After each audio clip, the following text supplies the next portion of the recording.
You raise a really good point, right? Because and that's where these sort of governance attacks I think really come from, and why DAOs and protocol or DAOs are so worried about it, right? And like you've seen these sort of governance attacks, everything from like ENS, right, where the founder was voted out, and he had his own problems, but that was a community driven process, right, which was to vote him out. You have like all the way up to like Finance Builder DAO, like a few months ago, had like a governance attack. You've seen stable coins get hacked because of governance attacks. And so, these sort of governance attacks are super, super, call it, important for DAOs to be aware of and just to stay on top of, right? So there are very few, I think, solutions for DAOs right now to kind of solve this. One of them is through something like Snapshot, right, where you kind of have like a off-chain vote and then you finalize it on-chain. So there's like a waiting period before the actual vote gets formalized and all that sort of stuff. But for investors and traders, like it's really hard to to gauge, right?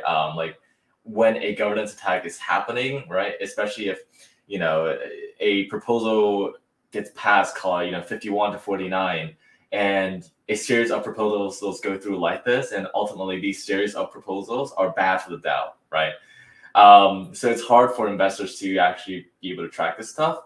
But I think one thing that we're doing at Fyde, for example, right, is actually on-chain analysis, and this is something that I think will be super important for just investors in the space moving forward. Is like we can actually look at all the transactions that are happening for a specific token, right?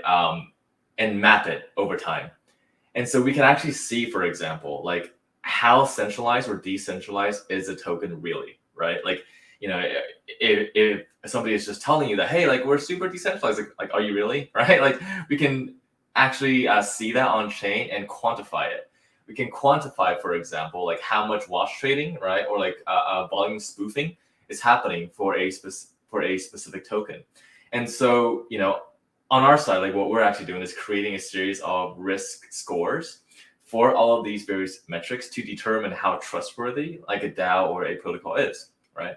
And so for investors, like that's actually super important because that gives you an informational edge on top of the rest of the market that's just trading based on, call it, crypto Twitter. Right?